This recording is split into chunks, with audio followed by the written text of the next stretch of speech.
जय हिंद दोस्तों, practical astrology में आपका स्वागत है। मैं हूं अविनाश और आज इस वीडियो में बात करेंगे शनि देव के बारे में, यानी कि राजयोग कारक शनि होने के बाद भी किस प्रकार से वो किसी भी जातक को अशुभ या नेगेटिव फल दे सकते हैं। क्योंकि भाई शनि तो शनि ही रहेंगे और इस वीडियो में हम बात करेंगे शनि के बारे में और शनि देव के विशेष दो क्वालिटी के बारे में। एक तो उनका विच्छेद कराने वाला गुण, दूसरा उनकी विश्वंतरी दशा जो विंशोत्तरी दशा होती है उसमें कैसे वो अपना परिणाम देते हैं।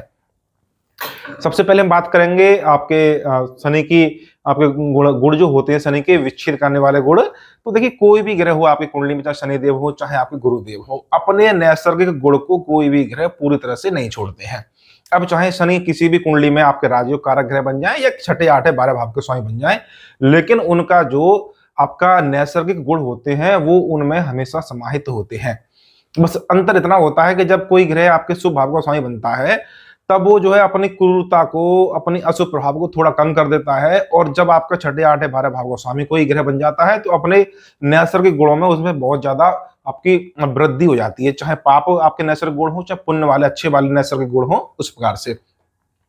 तो बहुत से जातक जो वृष लगन के हैं या तुला लगन के जातक हैं,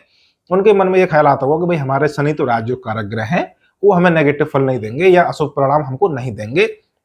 इसी प्रकार से आपके मकर लगन हो गई या कुंभ लगन हो गई, इसमें भी आपके लग्नेश बनते हैं शनिदेव। तो ऐसे जातकों के मन में भी ख्याल आ सकता है कि भाई हमें किसी भी प्रकार के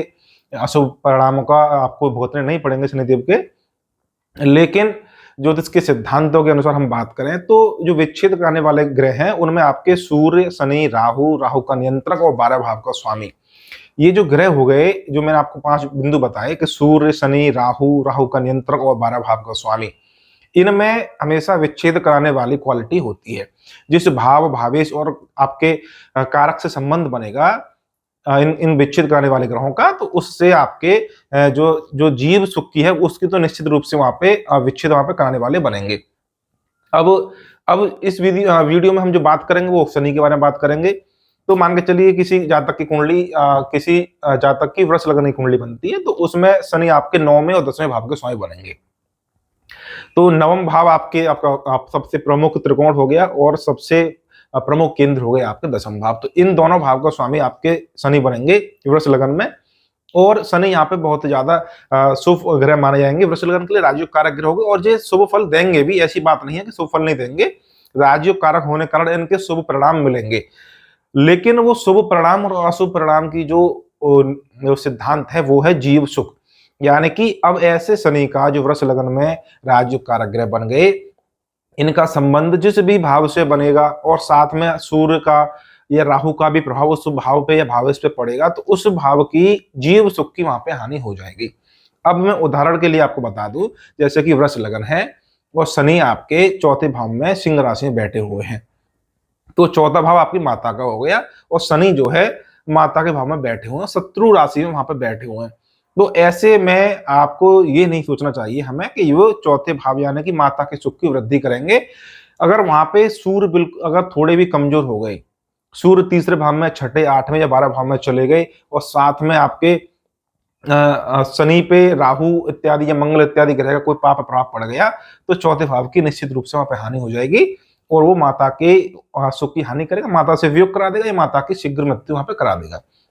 ये एक छोटा सा मैंने उदाहरण आपको बताया। इसी प्रकार से आप किसी भी भाव पे लगा सकते हैं इस नियम को। जैसे कि पंचम भाव आ गया वृष लगन में, तो पंचम भाव में आपके चाहे शनि बैठे या शनि उसको देखें, संतान संबंधित जो जीव सुख है उसकी वहां पे हानि वहां पे करेंगे। ज्यादा कुछ नहीं तो कम से कम वियोग तो करा देंगे, यानी संतान से दूरी पैदा करा देंगे।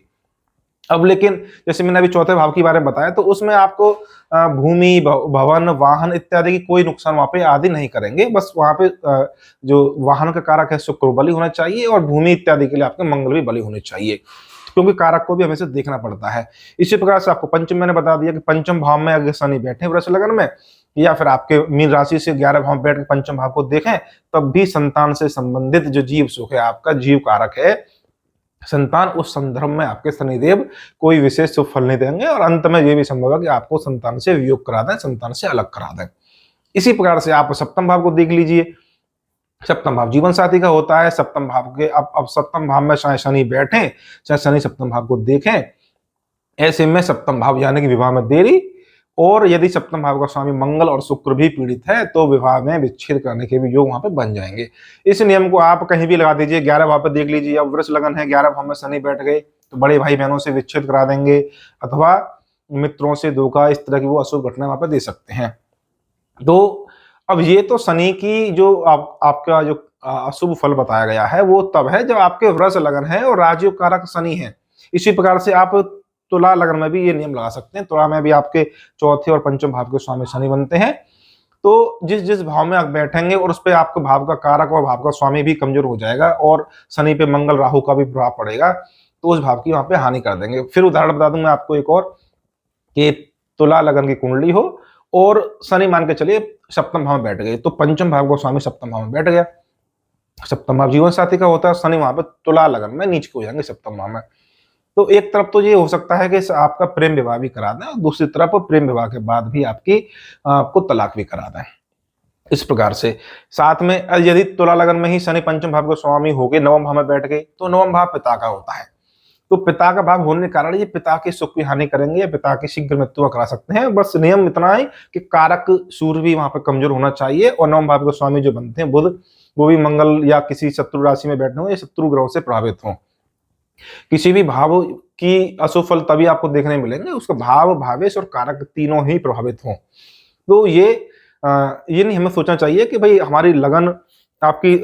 शनि हमारे लगन के अनुसार राजयोग कारक ग्रह बन रहे हैं तो हमें किसी भी प्रकार से अशुभ परिणाम हमको नहीं देंगे। ऐसा नहीं है, क्योंकि शनि में जो विच्छेद करने वाले गुण हैं वो हमेशा निहित रहते हैं, समाहित रहेंगे और वो अपनी युति दृष्टि से उस भाव के जीव सुख से हमेशा वियोग कराने की कोशिश करेंगे, और ये तब ज्यादा हानिकारक हो जाएगा जब मंगल राहु सूर्य इत्यादि का भी पाप प्रभाव इन पे पड़ेगा। अब ये तो स्थिति तब हुई जब आपके मंगल, ये आपके शनिदेव जो है राजयोग कारक ग्रह बन रहे हैं। यदि शनि जो है अगर आपके राजयोग कारक ना हो, वो छठे, आठवें, 12 भाव के स्वामी बन जाए तो फिर क्या कहने, फिर इनकी अशुभता, इनकी क्रूरता को कम करना या सहन करना बड़ा ही मुश्किल हो जाता है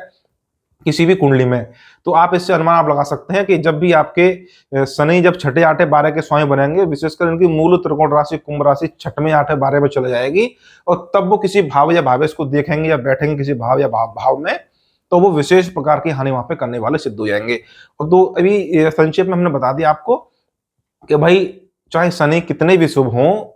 लेकिन जब जहां दृष्टि डालेंगे वहां पे आपके जीव सुख की हानि करेंगे, और वो जीव सुख की हानि तब ज्यादा हो जाएगी जब आपका सूर्य का, राहु के नियंत्रक का, 12 भाव के स्वामी का, मंगल इत्यादि का प्रभाव भी वहां पे ज्यादा पड़ रहा होगा।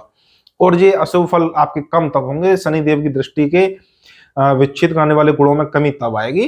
जब उस भाव का कारक बलवान हो और उस भाव का स्वामी भी बलवान हो, साथ में गुरु अथवा शुक्र इत्यादि की शुभ ग्रह की यहाँ पे दृष्टि युति का संबंध बन रहा हो। तो ये शनि देव के बारे में एक गुण हमने यहाँ पे बता दिया कि भाई ये राजयोग कारक शनि है, और इस प्रकार से अपने, ऐसा नहीं है कि सिर्फ अपने दशाओं में फल देंगे, ये दशाओं से क्या, ये तो हमेशा ही कम बढ़ती आपको रिजल्ट परिणाम देखने को मिलते रहते हैं। एक यहाँ पे हमने शनिदेव के बारे में बात बता दी, दूसरी है आपकी दशाओं के बारे में। ग्रह, कोई भी ग्रह की महादशा चल रही हो, किसी भी ग्रह की अंतरदशा चल रही हो, तो उसका नियम में इस संबंध में हम पहले भी अपने वीडियो बना चुके हैं।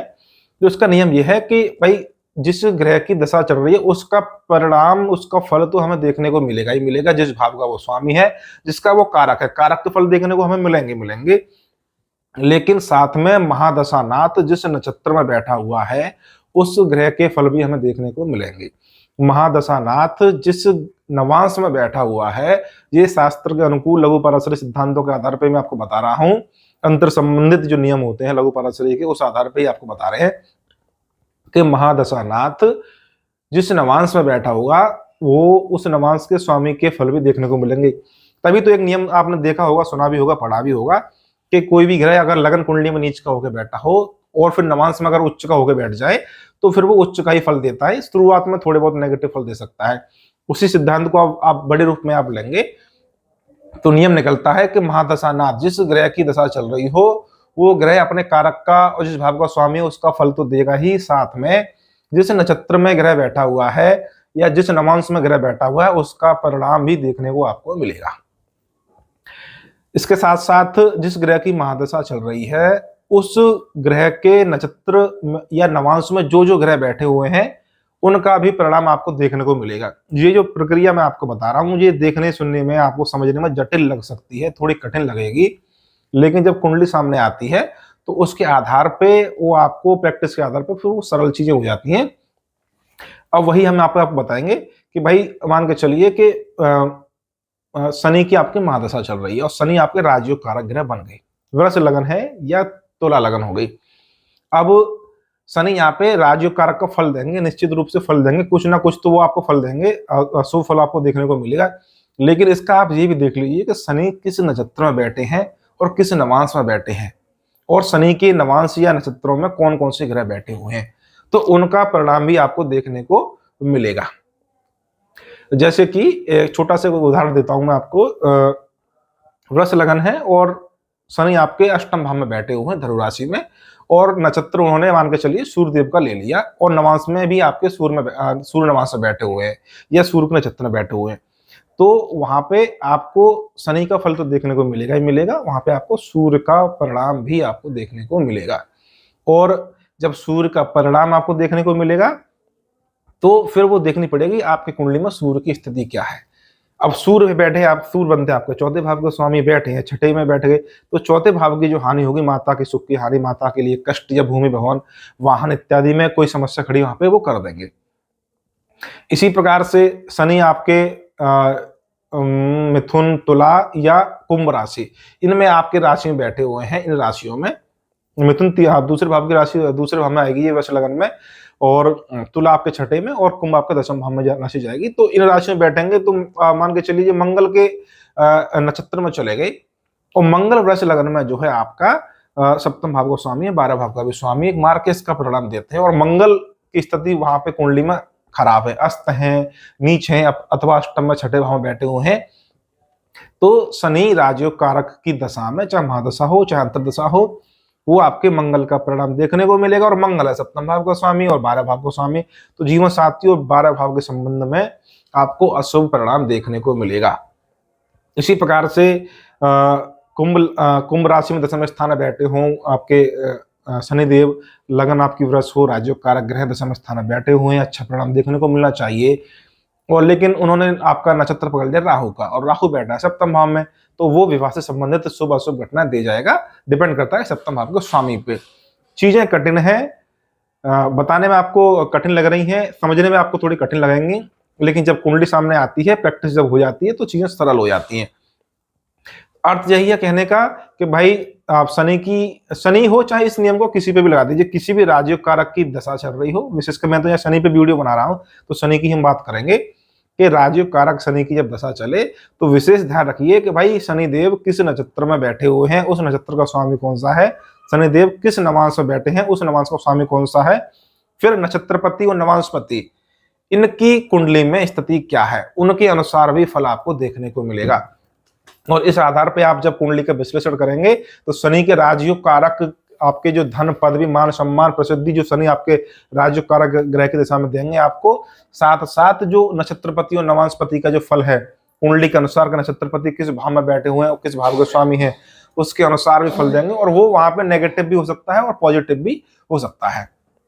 अशुभ फल भी हो सकता है और शुभ फल भी वहां पर आपको देखने को मिल सकता है। तो किसी भी ग्रह की दशा देखने के लिए जरूरी है नक्षत्रपति, नवांशपति का वहां पे अवलोकन करना चाहिए। और तो आज की वीडियो में इतना ही। वीडियो आपको उम्मीद है पसंद आई होगी, वीडियो को लाइक करिए।